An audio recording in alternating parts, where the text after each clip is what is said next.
செய்கர்மம் கைகூட்டும் செஞ்சொல் பெருவாக்கும் பீடும் பெருக்கும் உருவாக்கும் ஆதலால் வானூர் மாணிமுத்தனை காதலால் கூப்புவார்தம் கை. இன்றைய வீடியோவில் நம்ம பார்க்கக்கூடிய தலைப்பு அப்படிங்கிறது சனிப்பெயர்ச்சி. சனிப்பெயர்ச்சி அப்படிங்கிறத பற்றி தான் நம்ம பார்க்க போகிறோம். முதல்ல என்னுடைய குலதெய்வத்தையும் காவல் தெய்வத்தையும் நவகிரகங்களையும் பஞ்சபூதங்களையும் வணங்கி நான் இந்த பதிவை தொடர்றேன். அதாவது சனிப்பெயர்ச்சி அப்படின்னு நம்ம பார்க்கும்போது சனி பகவான் சரியான தமிழ் வருடம் குரோதி வருடம் பங்குனி மாதம் 29ஆம் தேதி பங்குனி மாதம் 15ஆம் தேதி இரவு மணி 9:44 இதுவே ஆங்கில தேதி அப்படின்னு பார்த்தீங்கன்னா 2025 வருஷம் மார்ச் மாதம் 29, தமிழ் பங்குனி 15 தேதி. இந்த தேதியில் இரவு 9:44 கும்பராசியிலிருந்து மீன ராசிக்கு பெயர்ச்சியாகி போகிறாங்க சனி பகவான். அது இதுவரைக்கும் தன்னுடைய சொந்த வீடான கும்ப வீட்டில் மூலத்திரிகோண வீட்டில் இருந்து மீன வீட்டுக்கு பிரவேசிக்கிறது அப்படிங்கிறத பற்றியும் இதனால் ஏற்படக்கூடிய பலன்களை பற்றியும் தான் நம்ம பார்க்குறோம். இதில் 12 ராசிக்கு என்ன விதமாக பலன்கள் இருக்கும் அப்படிங்கிறத பார்க்குறோம். பொதுவாக ஒவ்வொரு ராசிக்கு தனித்தனி வீடியோவும் பார்க்குறோம். இதில் சனி பகவான் யார் அப்படின்னு கேட்டிங்க அப்படின்னா சூரியன் புத்திரன் தான் சனி. சனியின் புத்திரன் மாந்தி. அதாவது சனியின் புத்திரன் மாந்தி அல்லது குளிகன்னு சொல்லுவாங்க. இதில் சனியினுடைய நிலை அமைப்பு என்ன அப்படின்னு கேட்டிங்கன்னா சனி மேற்கு திசைக்கு அதிபதி, மேற்கு திக்குக்கு அதிபதி. சூரியன் கிழக்க உதித்து மேற்கு மறைகிறாங்க. அதுக்கு நேர் எதிராக இருக்கக்கூடிய பிளானட் யாருன்னு கேட்டிங்கன்னா சனி பகவான். அதாவது 12 ராசிகளில் காலபுருஷனுக்கு 7ஆம் வீடுன்னு சொல்லக்கூடிய துலாம் வீட்டில் உச்சமடையக்கூடியவரும் மேஷத்தில் நீச்சமடையக்கூடியவருமான இந்த சனி பகவான் இருள் கிரகம் என்றும் நீதி கிரகம் என்றும் நீதி பாரபட்சமற்ற நீதிவான் அப்படின்னு நம்ம பார்க்குறோம். அதாவது ஒரு நீதிபதி என்ன பண்ணுறாங்க அப்படின்னா தவறுகளை விசாரித்து மரண தண்டனையாக இருக்கலாம், ஆயுள் தண்டனையாக இருக்கலாம், தங்களுடைய உணர்வுகளுக்கு அப்பாற்பட்டு நீதி வழங்குறாங்க. அந்த ஒரு தன்மையில் தான் சனி பகவான் அப்படின்ற ஒரு கிரகம் அமைப்பு அப்படிங்கிறது இருக்குது. அவருக்கு ஈவு இரக்கம் அப்படிங்கிறதுலாம் கிடையாது அப்படின்ற அச்சம் மக்களிடையே நிறைய இருக்குது. அப்படிலாம் கிடையாது. ஒரு தனிப்பட்ட ஒரு நபருடைய ஜாதகத்தில் ஏற்பட்டிருக்கக்கூடிய கர்ம வினைகள் என்ன அப்படின்னு பார்த்துட்டு அதுக்கான சரியான பலாபலன்கள் என்ன அப்படிங்கிறத கொடுக்கறதுல சனி பகவான் சரியான ஒரு நிலையில் இருக்கிறாரு அப்படிங்கிறதுனால தான் நம்ம அவரை நீதிமான் அப்படின்னு சொல்கிறோம். அவருக்கு வச்சிருக்க பேர் ஒரு சரியான பேர் தான். இவர் மேஷத்தில் நீச்சமடைகிறார் அப்படிங்கிறதுனால மேசராசிக்காரங்களை பாதிக்க மாட்டார் அப்படின்ற ஒரு கருத்தும் இருக்குது. இந்த 12 ராசிகளில் முதலாவது ராசியில் தான் சனி பகவான் நீச்சமடைகிறாரு. சனி பகவான் பொறுத்த வரைக்கும் மேற்கு திக்கில் தான் பலம் அதிகம். அதாவது மேற்கு திக்கு அப்படின்னு பார்க்கும்போது மிதுனம் துலாம் கும்பம் மேற்கு திசை. இதில் கும்பராசியில் திக்பலம் அடைகிறாங்க. ஒரு ஜாதகத்தில் 7ஆம் வீட்டில் சனி பகவான் நிற்கும்போது அந்த சனி பகவானுக்கு 7ஆம் வீடு மேற்கு வீடு அப்படின்னு பேர். அங்கே திக்பலம் அப்படின்ற ஒரு அமைப்பில் பலம் அடைகிறாங்க சனி பகவான். இப்படிப்பட்ட சனி பகவான் மக்களிடையே ஒரு தவறான கருத்து இருக்குது. சனி ஒரு இருள் கிரகம், சனி பகவான் ஒரு துன்பங்களை மட்டும் தரக்கூடிய ஒரு கிரகம். 2.5 ஆண்டு, அதாவது மொத்தம் 7.5 ஆண்டுகள் அவருக்கு துன்பம் கொடுக்கறதுக்கு மட்டுமே அதிகாரம் கொடுத்து வச்சிருக்காங்க அப்படின்ற மாதிரிலாம் இருக்காங்க. அந்த மாதிரிலாம் கிடையாது. நவ கிரகங்கள் அப்படின்னு எடுத்துக்கிட்டாலுமே ஒவ்வொரு கிரகமும் ஒவ்வொரு பணிகளை செய்வாங்க. அதில் 9 கிரகமும் இணைஞ்சால் மட்டும்தான் ஒரு பலன் அப்படிங்கிறது கிடைக்கும். அதில் சனி பகவானுடைய பங்கு அப்படிங்கிறது ஒரு சிறப்பான ஒரு இடத்துல இருக்கும். இதில் நம்ம பார்க்குறது சனி பெயர்ச்சிக்கான பலன்கள். சனி பெயர்ச்சி 2025, 2025லேருந்து 2027 வரைக்கும் இந்த 2.5 ஆண்டு காலகட்டம், அதாவது 2.5 சொல்கிறோம். 2.5 ஆண்டு காலகட்டம் மீன ராசியில் பயிற்சி ஆகக்கூடிய இந்த சனி பகவான் மீன ராசிக்கு சனி பகவான் பயிற்சி ஆகிறாங்க. இதே சமயத்தில் அந்த வீட்டு அதிபதியான குரு பகவான் தன்னுடைய வீட்டுக்கு 4ஆம் வீடான மிதுனத்தில் தன்னுடைய சொந்த ராசி நட்சத்திரத்திலேயே பிரவேசிப்பாங்க. அதாவது குரு பகவானுக்கு 3 நட்சத்திரங்கள் கொடுக்கப்பட்டிருக்கு ஜோதிட சாஸ்திரத்தில். அதில் புனர்பூச நட்சத்திரத்தில் பிரவேசிப்பாங்க. சனி பகவான் தன்னுடைய சொந்த நட்சத்திரமான உத்திரட்டாதி நட்சத்திரத்தில் பயணிக்கும் போது குரு பகவான் தன்னுடைய சொந்த நட்சத்திரமான புனர்பூசத்தில் பிரவேசிப்பாங்க. ஆகையால் இந்த சனி பெயர்ச்சி அப்படிங்கிறது ரொம்பவும் ரொம்பவும் உத்தமமான பலன்களை மக்களுக்கு, பொதுமக்களுக்கு, வணிகம் செய்யக்கூடியவங்களுக்கு, தொழில்துறையில் இருக்கக்கூடியவங்களுக்கு, குருமார்களுக்கு, ஆன்மீகத்துறை சம்பந்தப்பட்டவங்களுக்கு, ஆன்மீகத்தில் இருக்கக்கூடியவங்களுக்கு, பொது சேவையில் ஈடுபடக்கூடியவங்களுக்கு, பொது காரியங்கள், அதாவது இறை காரியங்கள் இதிலெல்லாம் ஈடுபடக்கூடியவங்களுக்கு இந்த 2.5 ஆண்டு காலகட்டமும் ரொம்ப சிறப்பான உன்னதமான உத்தமமான பலன்களை இந்த சனி பகவான் கொடுக்க காத்துக்கிட்டு இருக்காங்க. அப்படி தான் இந்த கிரக நிலைகள் அப்படிங்கிறது அமைஞ்சிருக்கு. சனி பகவான் மட்டும் வச்சுக்கிட்டு நம்ம ஒரு பெயர்ச்சி பலன்களை சொல்ல முடியாது. சனி பகவான் மற்ற வருட கிரகங்கள்னு சொல்லக்கூடிய குரு பகவான், ராகு, கேது இவங்களுடைய பெயர்ச்சியின் அடிப்படையில் தான் தன்னுடைய பலன்களை முழுமையாக ஒரு ராசி கொடுப்பாங்க. இதில் நற்பலன்களை ஏற்படுத்தக்கூடிய ராசி அமைப்பு இந்த கோச்சார ரீதியில் அப்படின்னு பார்க்கும்போது ரிஷபம், கடகம், துலாம், மகரம், மற்றும் கன்னி இந்த 6 வீடுகளுக்கும் மிகவும் உன்னதமான பலன்களையும், மற்ற 6 ராசிகளான மேஷம், மிதுனம், சிம்மம், விருச்சிகத்துக்கு கூட நல்ல பலன்களை செய்யும். அதில் துலாமுக்கு மட்டும் ரொம்ப உத்தமமான பலன்களை செய்யும் அப்படி சொல்ல முடியாது. ஆனால் விருச்சிக ராசிக்கு அதிக நட்பலன்களை தரும், மகரத்துக்கு உன்னத பலன்களை தரும், கும்பத்துக்கு இதுவரைக்கும் இருந்த கஷ்டங்கள் குறைஞ்சி இனி நல்ல ஒரு காலகட்டம் அப்படிங்கிறது இந்த சனி பெயர்ச்சியில் உங்களுக்கு கண்டிப்பாக கிடைக்கும். இந்த 6 ராசிகளுக்கு, அதாவது மேஷ ராசிக்கு துன்பம் அப்படின்னு எடுத்துட்டா கூட ரிஷப ராசிக்கு நல்லா இருக்கு, கடக ராசிக்கு நல்லா இருக்கு, துலா ராசிக்கு காட்டிலும் விருச்சிக ராசிக்கு நல்லா இருக்கு, கன்னி ராசிக்கு நல்லா இருக்கு, மகர ராசிக்கு நல்லா இருக்கு. இந்த 6 ராசிகளுக்கு நட்பலன்களும், மற்ற 6 ராசிகளுக்கு பெரிய கெடுதல் இல்லை அப்படின்ற ஒரு நல்ல வார்த்தையை சொல்லி நம்ம வீடியோக்குள்ளே போகலாம். பரணி நட்சத்திரத்தை பொறுத்த வரைக்கும் 7 சனி பாதிக்குமானா நிச்சயமாக பாதிக்காது. உங்களுக்கு ஒன்றுமே செய்யாது, உரசாது. 7 சனி வந்த தடமும் தெரியாது, போன விதமும் தெரியாது. சுப விரய செலவுகள் உங்களுக்கு உண்டு, அது செப்டம்பர் மாதத்தில் நடக்கும். அப்போ அசுப விரயங்களை தவிர்க்கலாம், சுப விரயங்களை நீங்களே ஏற்பாடு பண்ணுங்கள். வீடு கட்டுறதா இருக்கலாம், திருமணம் செய்கிறதா இருக்கலாம், ஒரு குழந்தைக்கு காதணி விழாவாக இருக்கலாம், பால் கச்சறதா இருக்கலாம், ஒரு பொண்ணுக்கு பெரிய பொண்ணானதுக்கு ஃபங்க்ஷன் பண்ணுறதா இருக்கலாம். இந்த மாதிரியான சுப விஷயங்கள் உங்களுக்கு நிச்சயமாக இந்த ஆண்டு நடக்கும். அசுபமான பலன்கள் இந்த பரணி நட்சத்திரத்துக்கு இந்த சனி பயிற்சியில் இருக்கானா நிச்சயம் இல்லை. ரொம்ப அற்புதமாக இருக்குது. அன்பான மேசராசி நேயர்களே, அதாவது மேஷம் அப்படின்னாலே காலபுருஷனுடைய முதலாவது வீடு. இந்த ராசிக்கு என்ன ஒரு அமைப்புன்னு கேட்டிங்கன்னா, மேஷம் எங்கெல்லாம் இருக்கோ அந்த வீட்டில் ஒரு ஜோசியர் கண்டிப்பாக இருப்பாங்க. மேஷம் அப்படின்னாலே ஜோதிடம், வேதம், ஞானம், இந்த மாதிரியான நற்குணங்களை உடைய ராசி, நற்குணங்களை உடைய குடும்பத்தில் தான் ஒரு மேஷம் பிறக்கும். மேஷம் அப்படிங்கிறது ஆடுங்க. ஆடு, இந்த ஆட்டை ஏன் முதலாவது கொடுத்தாங்க அப்படின்னா, எங்கேயுமே முந்தி கொண்டு போகக்கூடிய ஒரு தன்மை அப்படிங்கிறது ஆட்டுக்கு தான் இருக்கும். ஆடு அப்படின்ற ஒரு விலங்கு மேஷத்துக்கு கொடுத்துருக்காங்க. இது ஒரு நல்ல ஒரு மங்களமான ஒரு சின்னம். மங்களக்காரகன் தான் செவ்வாய், அவருடைய வீடு தான் மேஷ வீடு. இந்த மேசராசிக்காரங்களுக்கு வரக்கூடிய சனி பெயர்ச்சி 2025 முதல் 2027 வரைக்கும் எப்படி இருக்குன்ற பலன்களை தெரிஞ்சுக்கணும்னு நீங்கள் ஆர்வத்தோடு இருக்கிறது நமக்கு தெரியுது. மேசராசிக்கு நல்ல பலன்கள் கொடுக்குமா அப்படின்ற ஒரு கேள்வியோடு தான் இந்த வீடியோக்குள்ளே நீங்கள் வந்திருப்பீங்க. தயவு செய்து இந்த வீடியோ முழுமையாக பாருங்கள். நிறைய பலன்களை தெளிவாக, விரிவாக, விளக்கமாக நம்ம கொடுத்துருக்கோம். முழுமையான வீடியோ பார்க்கும்போது உங்களுக்கு ஒரு நல்ல ஒரு கைடன்ஸ் அப்படிங்கிறது கண்டிப்பாக கிடைக்கும், ஒரு வழிகாட்டுதல் கிடைக்கும். மேஷம் அப்படின்னாலே ஒரு நல்ல ராசி, நற்குணங்கள் நிறைய உடைய ஒரு ராசி.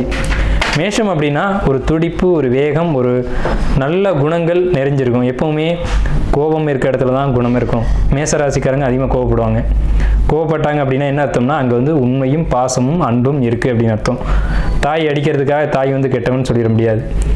தன்னுடைய குழந்தை ஒரு நல்ல வழியில் போகணும் அப்படிங்கிறதுக்காக அவள் அடிப்பா. அந்த ஒரு குணம் அப்படிங்கிறது மேசராசிக்கு உண்டு. மேஷம் எதுலையும் பதட்டப்படும், எதுலையும் வேகப்படும், ஆனால் விவேகத்தோடு தான் செயல்படும்.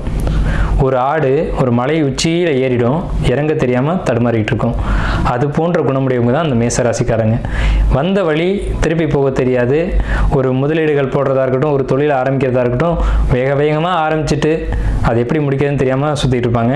இதுக்கு என்ன அப்படின்னு கேட்டிங்கன்னா, ஒரு ஜோதிடர் அணுகி அந்த ஜோதிடருடைய வழிகாட்டுதலின் பேரில் நீங்கள் நடந்தீங்க அப்படின்னா ரொம்ப ரொம்ப பெரிய வளர்ச்சியும், ரொம்ப ஒரு நல்ல எதிர்காலத்தில் ஒரு பெரிய ஒரு இடத்துக்கும், பல பேருக்கு ஒரு முன்னுதாரணமாகவும் பல பேருக்கு நன்மைகள் செய்யக்கூடிய இடத்துல தான் மேசராசிக்காரங்க வருவாங்க. அதுக்கு தேவையான ஒரே ஒரு விஷயம் என்னன்னு கேட்டிங்கன்னா, ஜோதிடருடைய வழிகாட்டுதல். மேஷம் பிறருக்கு செய்யணும், பிறருக்காக பிறந்த பிறப்பு தான் மேஷம். அதாவது பொதுமக்களுக்கு ஒரு தலைவனாக இருக்கக்கூடிய ஒரு அமைப்பு யாருக்கு கிடைக்கும் அப்படின்னு கேட்டிங்கன்னா, மேசராசி கிடைக்கும். மேசம் முதலாவது ராசியாக இருக்குது அப்படிங்கிறதுனால இவர்கள் தலைமை தாங்கக்கூடிய இடத்துக்கு வருவாங்க, முதன்மையானவர்களாக வருவாங்க. 40 வயசுக்கு மேலே பொதுமக்களுக்காகவே வாழ வேண்டிய ஒரு அமைப்பு யாருக்கு வரும்னு கேட்டிங்கன்னா மேஷத்துக்கு தான் வரும். அப்போ இது சமுதாயத்துக்கான மனிதர்கள் யாருன்னு கேட்டிங்கன்னா மேஷம்தான். தங்களுடைய குடும்பத்தையும் பார்த்துக்கணும், சமுதாயத்தையும் பார்க்கணும். சமுதாயத்தில் ஏற்படக்கூடிய நல்லது கெட்டதுக்கும் போய்க்கணும், தன்னுடைய குடும்பத்தையும் அனுசரித்து கொண்டு போகணும் அப்படின்ற ஒரு அமைப்பு எந்த ராசிக்கு உண்டு அப்படின்னு கேட்டிங்கன்னா மேச ராசிக்கு தான் உண்டு.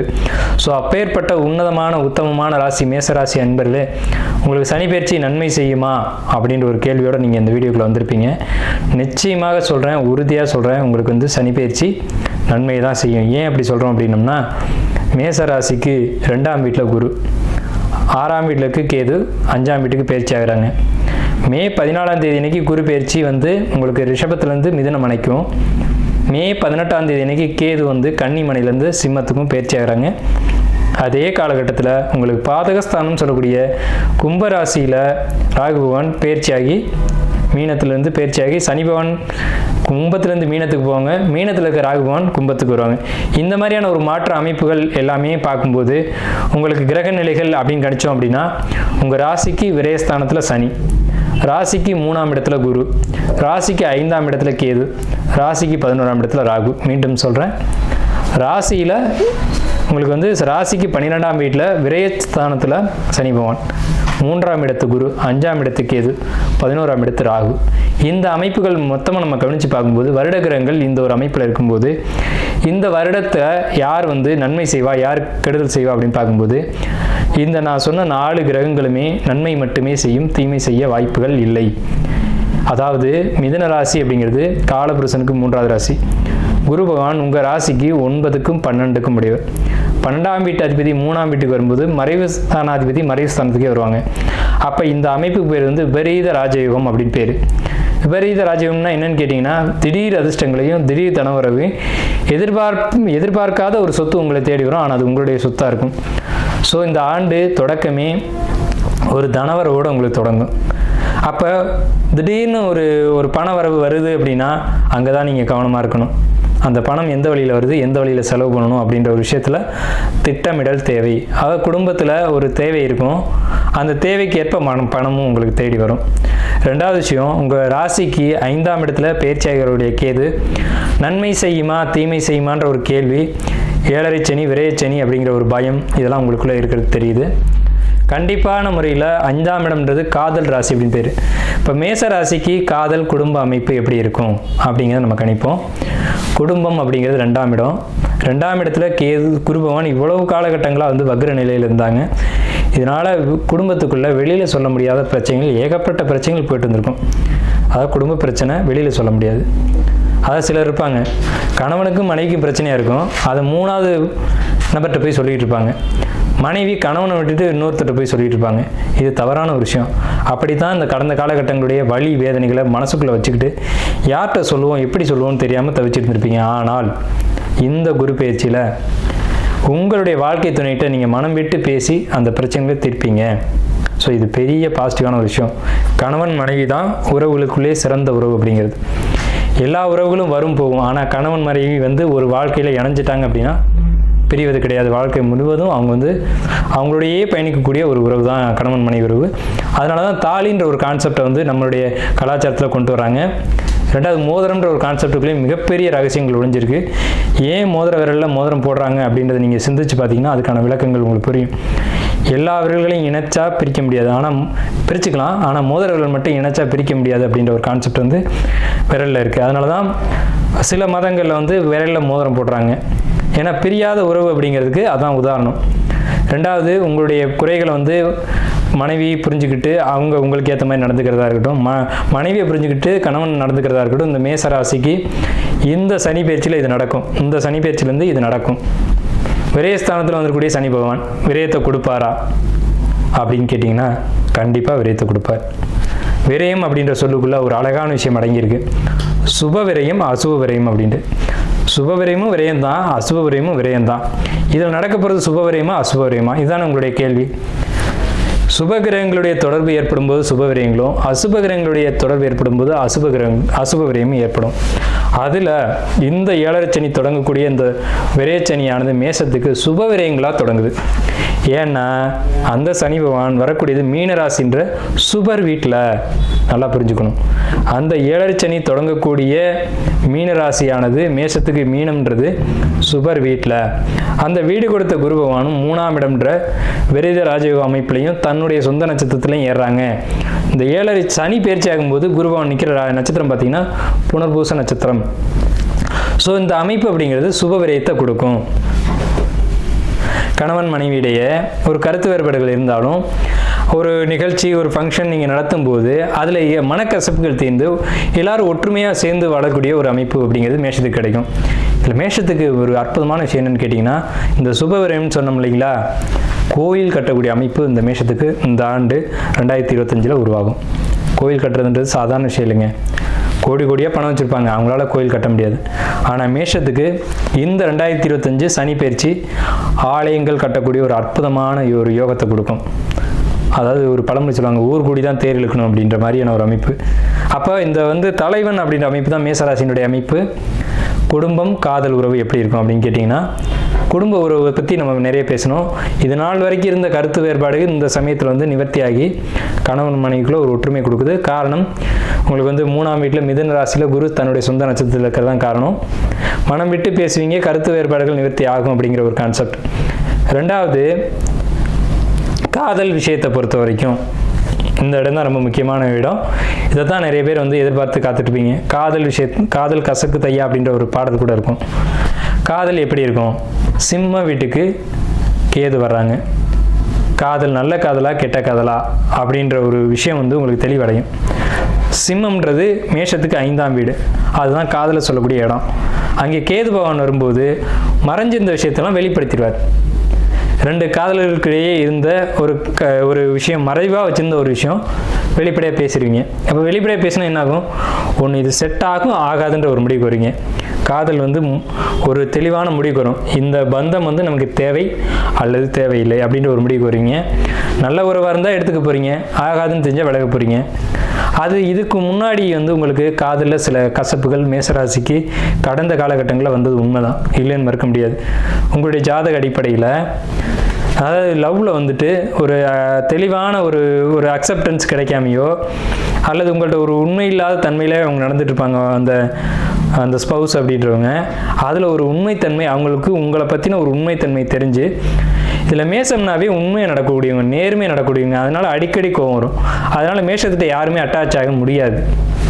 அப்படி அட்டாச் ஆகுறாங்க அப்படின்னா அவங்க நீண்ட காலம் உங்கள் கூட பயணிப்பாங்கன்னு அர்த்தம். செவ்வாய் கோப கிரகம், வேக கிரகம். பட்டுன்னு கோவப்பட்டு பட்டுன்னு வார்த்தைகளை விட்டுரும். அது யார் உங்கள் கூட நீண்ட நாள் பயணிக்க முடியும் அப்படின்னு கேட்டிங்கன்னா, உங்களை பற்றி முழுமையாக தெரிந்தவர்கள், உங்களுடைய குணம், உங்களுடைய அந்த எண்ணங்கள், சிந்தனைகள் தெரிஞ்சவங்க மட்டும்தான் காலம் முழுக்க பயணிக்கக்கூடியவங்க. அப்போ சிம்ம மனையில் கேது வரும்போது தேவையில்லாத காதலாக இருந்தால் முறிச்சு விட்டுடும். அது சரியான காதலாக இருந்தால் அவங்க கடைசி வரைக்கும் உங்கள் கூட வருவாங்க. அதாவது உங்களுடைய காதலுக்காக நீங்கள் காத்துக்கிட்டு இருந்தீங்க, உங்கள் காதலை வெளிப்படுத்திட்டு காத்துட்டு இருக்கக்கூடிய காதலர்களுக்கு ஒரு அக்செப்டன்ஸ் கிடைக்கும் அப்படின்னு தான் நம்ம இங்கே சொல்கிறோம்.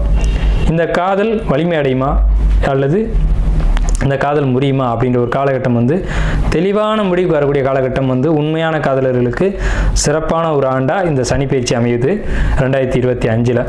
2025 உங்களுக்கு கும்பத்தில் வரக்கூடிய ராகு பகவான் கம்யூனிகேஷன், அதாவது கம்யூனிகேஷன் அப்படின்னா என்னங்க, அதாவது ஒரு ஐடி ஃபீல்டில் இருக்கவங்க, இந்த ஜாப்பில் இருக்கக்கூடியவங்களுக்கெல்லாம் தொழில், வேலை, உத்தியோகம் அப்படின்னு பார்க்கும்போது ரொம்ப ஒரு சிறப்பான ஒரு அமைப்பு.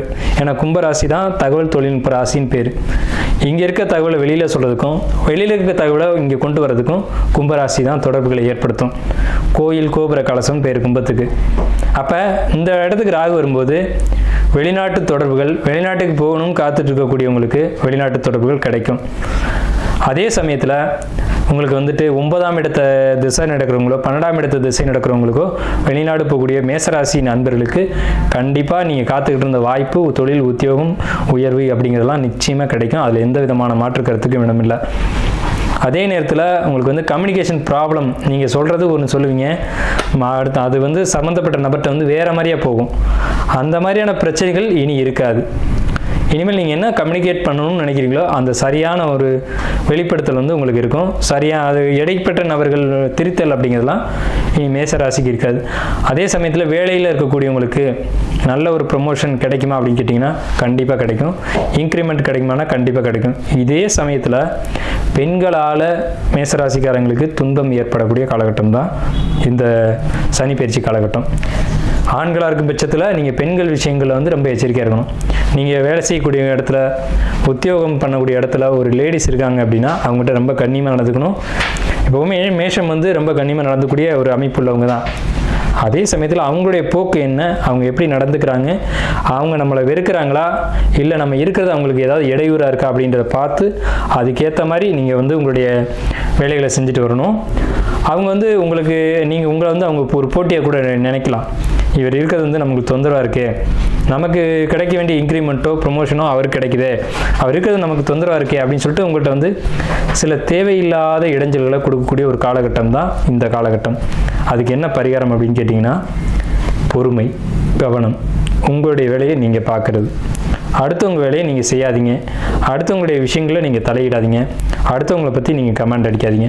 மேசராசிக்கு நான் கொடுக்கக்கூடிய பரிகாரம் அப்படின்னு கேட்டிங்கன்னா, நீங்கள் உண்டு, உங்கள் வேலை உண்டு, உங்களுடைய பணி உண்டு, அதோடு போயிட்டே இருக்கணும். அடுத்தவங்க வேலையில் தலையிடுறதோ, அடுத்தவங்களை பற்றி பேசுகிறதோ, பொறுமை இல்லாமல் ஒரு இடத்த விட்டு வெளியில் வர்றதோ இருக்கக்கூடாது இந்த காலகட்டங்களில்.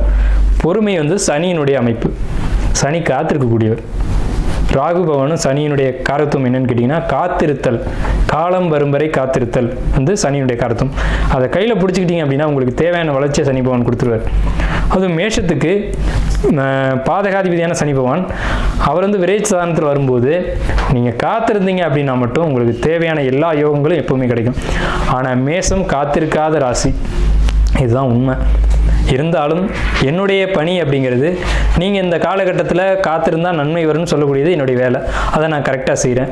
நீங்கள் காத்திருந்தீங்க அப்படின்னா நீங்கள் காத்திருந்ததுக்கான ஒரு நற்பலன் அப்படிங்கிறது நிச்சயமாக கிடைக்கும். நீங்கள் உத்தியோகம் பண்ணக்கூடிய இடத்துல பர்மனெண்ட்டாக நீங்கள் வந்து வேலை செய்யக்கூடிய ஒரு அமைப்பு அப்படிங்கிறது உத்தியோகம் வேலையில் இருக்கக்கூடியவங்களுக்கு நிச்சயமாக கிடைக்கும். ப்ரொமோஷன், இன்க்ரிமெண்ட் கிடைக்கும். அங்கே இருக்க உண்மைத்தன்மையை நான் சொல்லிட்டேன். அதே சமயத்தில் நீங்கள் ஜாப்பில் இருக்கீங்க, அதே ஜாப்பில் இன்னொருத்தருக்கு ப்ரொமோஷன், இன்க்ரிமெண்ட்டு கிடைக்குது அப்படின்னா நீங்கள் பொறுமையாக காத்திருக்கணும். ரெண்டாவது விஷயம், அவங்களுக்காக நீங்கள் ஜாமீன் ஏற்றக்கூடாது. அவங்களுக்கான ஒரு வாரண்டி, கேரண்டி இதெல்லாம் நீங்கள் கொடுக்கக்கூடாது. நீங்கள் உண்டு, உங்கள் வேலை உண்டு, உங்கள் பணி உண்டு அப்படிங்கிறத நான் சொல்லிட்டேன். பொறுமையாக இருக்கணும் அப்படிங்கிறத நம்ம இங்கே வலியுறுத்தி சொல்லியிருக்கோம். அதே நேரத்தில் திருமண வாழ்க்கையை பொறுத்த வரைக்கும், திருமணம் அப்படிங்கிறது ஆயிரங்காலத்து பயிருங்க. குருபகவான் உங்களுக்கு 3ஆம் இடத்துல வந்திருக்காங்க. கண்டிப்பாக நல்ல வரன் அமையுங்க. ஏன்னா 3ஆம் இடத்துல இருக்க குருபகவான் உங்கள் ராசிக்கு 7ஆம் இடத்தை பார்ப்பார். அது அந்த 3ஆம் வீட்டிலேருந்து 5ஆம் வீடு அமையும். லவ் மேரேஜுக்கான சக்ஸஸ்ஃபுல்லான காலகட்டம் இந்த மேச ராசிக்கு. அதே நேரத்தில் வரன் தேடி இருக்கவங்களுக்கு சரியான வரன் சரியான இடத்துலேருந்து வந்து உங்களுக்கு அமையும். அதுக்கு உங்களுடைய பிறப்பு ஜாதகமும் நீங்கள் பார்த்துக்கணும். அதை நீங்கள் பார்த்துக்கோங்க. ஆனால் கோச்சார கிரகங்களுக்குன்னு ஒரு வலிமை உண்டு. கோச்சார கிரகங்கள் கோச்சாரத்தில் சில விஷயங்களை பண்ணி வைக்கிறதுக்கான ஒரு அதிகாரம் உண்டு. அந்த அடிப்படையில் பார்க்கும்போது இந்த சனி பயிற்சியில் உங்களுக்கு திருமணம் நடத்தி வைக்கணும் அப்படின்ற ஒரே தீர்மானத்தோடு தான் சனி பகவான் பயிற்சியாகி மீன ராசிக்கு வர்றாங்க. அதே மாதிரி குடும்ப தெய்வம், குலதெய்வம், இந்த வழிபாட்டில் இருக்கக்கூடியவங்களுக்கு இந்த வழிபாடுகளை பிரேக் பண்ணாமல் நீங்கள் எடுத்து செய்யணும். குலதெய்வம், குடும்ப தெய்வம், இன தெய்வம் இதெல்லாம் எடுத்து நீங்கள் வழிபாடு பண்ணணும். இதில் எந்த ஒரு தடங்கள், தாமதம் இதுக்கு நீங்கள் இடம் கொடுக்கக்கூடாது மேசராசி அன்பர்களே. ஏன் அப்படி சொல்கிறோம், உங்களை அழுத்தி சொல்கிறோம்னா, மேசராசிக்கு தான் அந்த தன்மை வரும், மேசராசிக்கு தான் அந்த பொறுப்பு வரும். நீங்கள் தான் எடுத்து நீங்கள் தான் செய்யணுன்ற ஒரு இடம் வரும். அந்த விரேச்சனியாக வரும்போது பலரும் பலதை பேசுவாங்க, அதெல்லாம் காதில் வச்சுக்கூடாது. காதில் வச்சுக்கிட்டீங்க அப்படின்னா பொறுமை இழந்துடுவீங்க. ஏன்னா நீங்கள் பொறுமை இல்லாத ராசிக்காரங்க. பொறுமை இழந்தோம்னு சொன்னால் அந்த காரியத்தை வெற்றிகரமாக செய்ய முடியாது. எப்போவுமே ஒரு தலைமையில் இருக்கவங்களுக்கு பொறுமைன்றது ரொம்ப அதிகமாக தேவை. அந்த பொறுமையோட அந்த வழிபாடுகளை எடுத்து செய்யுங்க. கோயில் கட்டக்கூடிய பாக்கியமே உங்களுக்கு உண்டுன்னு நான் சொல்கிறேன். கோயில் கட்டுவீங்க, ஆலய பணிகளை செய்வீங்க. அதே நேரத்தில் உங்களுடைய குலதெய்வம், இன தெய்வம், குடும்ப தெய்வம், இந்த தெய்வங்களுடைய வழிபாடு இந்த டைமில் வந்து உங்களுக்கு வந்து சனி பகவான் மீன ராசிக்கு பயிற்சி ஆகும்போது தான் அது நடக்கும். ஏன்னா குரு அப்படிங்கிறது இறைவன் அர்த்தம். அப்போ இறை வழிபாட்டுக்கான இடத்துக்கு சனி பகவான் வர்றாங்க. அந்த இடத்துக்கு வரும்போது வெளிநாட்டு பயணங்களையும் வெளியூர் பயணங்களையும் உங்களுக்கு அதிகமாக மேசராசிக்கு கொடுக்கும். அதன் மூலமாக யோகங்களையும் யோக பாக்கியங்களையும் கொடுக்கும். அதையும் நீங்கள் வந்து கரெக்டாக செய்யணும். அதே நேரத்தில் இந்த வழிபாடுகளையும் கரெக்டாக செய்யணும். பொறுமை ரொம்ப ரொம்ப ரொம்ப அவசியம் இந்த 7.5 நாட்டு சனி காலகட்டங்களில். திருமண வாழ்க்கை நம்ம சொல்லியாச்சு. மாணவர்களை பொறுத்த வரைக்கும், படிக்கக்கூடிய மாணவர்கள், இப்போ 10th படிக்கிறீங்க, 12th படிக்கிறீங்க, நீட் எக்ஸாம் படிக்கிறீங்க, அல்லது ஒரு மருத்துவராக படிக்கிறீங்க அப்படின்னா ரொம்ப ரொம்ப ரொம்ப பொறுமை தேவை. நீங்கள் படிக்க போன இடத்துல படிப்பை மட்டும்தான் பார்க்கணும். அதை விட்டுட்டு படிப்பை தவிர்த்து மற்ற விஷயங்களை கவனம் செலுத்தக்கூடாது. உங்கள் வேலை என்ன, படிக்க தானே போயிருக்கீங்க, படிப்பை மட்டும் கவனம் செலுத்துங்க. அதே நேரத்தில் பார்ட் டைமாக படிக்கிறவங்களுக்கு ரொம்ப அற்புதமான காலகட்டம். பொறுமையும் நிதானமும் தேவை. புரிஞ்சு படிங்க. ஏன்னா உங்களுக்கு குருபகவான் 3ஆம் இடம் தான் மனசு, ஆள் மனசு அப்படிங்கிறது குருபகவான். ஸோ அதனால் படிப்புக்கு நல்லாயிருக்கும். ஆனாலும் உங்களுடைய மனதில் தேவையற்ற எண்ணங்கள், தேவையற்ற சிந்தனைகள், மன அழுத்தங்கள், குழப்பங்கள், கவலைகள் இதெல்லாம் ஊடுருவும். சரிங்களா? அதாவது நான் வெளிப்படையாகவே சொல்கிறேன், நீங்கள் படிக்க போகிறீங்க, இப்போ 12th 10th அப்படிங்கிறது டீனேஜ் காலகட்டம்னு பேர். இந்த டீனேஜில் என்ன உணர்வுகள் மாணவர்களுக்கு வரும்ன்றது எல்லாருக்கும் தெரிஞ்ச விஷயந்தான். ஸோ அங்கே தான் தடுமாற்றம் வரும். படிக்க போனால் படிக்கிற வேலையை மட்டும் பார்க்கணும். அதை விட்டுட்டு லவ் பண்ணுறேன், க்ரஷ் இருக்குது, இந்த வெங்காயம்லாம் உங்களுக்கு தேவையில்லை. சரிங்களா? படிக்க போன இடத்துல படிப்பை தான் பார்க்கணும். அதாவது நம்மளை தாய் தகப்பன் இரு கண்களாக பாவிச்சு கண்ணை காட்டிலும் ரொம்ப ஒரு தன்னுடைய வாழ்க்கையை அர்ப்பணித்து உங்களை படிக்க வைக்கிறாங்க. அதனுடைய தன்மை உங்களுக்கு புரியணும். தாய் தகப்பனை நீங்கள் ஒரு நிமிஷம் நினச்சி பார்க்கணும். வருவாங்க போவாங்க, வாழ்க்கையில் எல்லாமே இருக்கும், உணர்வுகள் எல்லாருக்குமே இருக்குது, இல்லாமல் இல்லை. ஆனால் படிக்கிற காலகட்டங்களும் முடிக்கிறது திரும்பி வராது. இதுவே 60 வயதிலும் காதல் உண்டுன்னு பாடல் உண்டு. சரிங்களா? 60 காதல் வரும்னு சிவாஜி கணேசனே பாடியிருக்காரு. அது பொறுமையாக பார்த்துக்கலாம். ஆனால் படிப்புன்றது போனால் திரும்ப வராது. சரிங்களா? படிப்பில் மட்டும் கவனம் தேவை. ஆனால் படிப்பை தவிர எல்லா கவனமும் உங்களுக்கு இந்த காலகட்டத்தில் வரும். மன அழுத்தம் வரும், குழப்பம் வரும், கவலை வரும். ஆனால் இது தேவையான, இது தேவையில்லாத ஒரு வெங்காயம். சரிங்களா? இந்த அழுத்தம் மன அழுத்தம் தேவையான யோசிச்சு பாருங்க ஒரு நிமிஷம். அது தேவையற்ற ஒரு விஷயமா இருக்கும். அது தூக்கி போட்டீங்க அப்படின்னா உங்களோட படிப்பு ரொம்ப சிறப்பாக இருக்கும். ஏன்னா நம்ம என்னதான் ஒரு 7.5 சனி நடக்குது, அஷ்டம சனி நடக்குது, அர்த்தாஷ்டம சனி நடக்குது, கண்டக சனி நடக்குது, எது நடந்தாலும் சரிங்க, நமக்கு தேவை படிப்பு. இந்த காலகட்டத்தில் படித்து ஒரு நல்ல மார்க் மதிப்பெண் எடுத்தால் மட்டும்தான் நம்மளுடைய தாய் தகப்பனை இந்த உலகத்தில் நம்ம அறிமுகப்படுத்த முடியும். அவங்க தன்னுடைய வாழ்க்கையை அர்ப்பணித்து உங்களை படிக்க வைக்கிறாங்க. அவங்களுக்கான ஒரு மதிப்பு, மரியாதை, அங்கீகாரம்ன்றது நீங்கள் ஏற்படுத்தி கொடுக்கணும். பொதுவாகவே நமக்கு ஒரு பரிகாரம் உண்டு. என்னன்னு கேட்டிங்கன்னா, முதல்ல எந்த ராசி எந்த லக்னமாக இருந்தாலும் சரி கணபதியை வழிபாடு செய்யணும். தாய் தகப்பனை மதித்து வழிபாடு பண்ணணும். வழிபாடு பண்ணணும்னா அவங்களுக்கு பூஜை கற்பூரம்லாம் காட்டணும் அவசியம் இல்லை. அவங்க மனசு வருத்தப்படாமல் நடந்துக்கணும். இதுதான் பரிகாரம். சரிங்களா? உங்களுடைய எல்லா பிரச்சனைகளும் தீர்க்கக்கூடிய என்னதுன்னா தாய் தகப்பன் தான். அதாவது கல்யாணமே நடக்கலைன்னு சொல்கிறீங்க, குழந்தையே இல்லைன்னு சொல்கிறீங்க. மேசராசி மேச லக்னம் மட்டும் இல்லை, எல்லாருக்கும். ஆனால் அதுக்கு மேஷத்துக்கு மட்டும் தான் ரொம்ப அக்யூரேட்டாக பிடிக்கும், நங்குற மாதிரி பாயும். என்னன்னு கேட்டிங்கன்னா, உங்களுடைய தாய் தகப்பனை ஒன்றா நிற்க வச்சு அவங்க காலில் விழுந்து ஒரு ஆசீர்வாதம் வாங்கிட்டு அவங்களுக்கு பாத பூஜை மட்டும் செஞ்சு விடுங்க. கல்யாணம் இல்லையா, நிச்சயமாக கல்யாணம் நடக்கும். அவன் ஜாதகத்தில் சுக்கிரன் நீச்சம், சுக்கிரனே இல்லைன்னு சொன்னாலும் சரி திருமணம் நடக்கும். அதே நேரத்தில் குழந்தையே இல்லை, குழந்தைக்கான வாய்ப்பே இல்லைன்னு சொன்னாலும் கண்டிப்பாக குழந்தை கிடைக்கும். சரிங்களா? ஜோதிடத்துக்கு அப்பாற்பட்ட விஷயங்கள்னு சில விஷயங்கள் உண்டு. ஜோதிடம் உண்மை. ஜோதிடம் எந்த காலகட்டத்திலும் எழுதின எழுத்து அழியாது. ஆனாலும் சில விஷயங்களுக்கு மாற்றம் உண்டு அப்படிங்கிற அடிப்படையில் இந்த விஷயங்களாக வருது.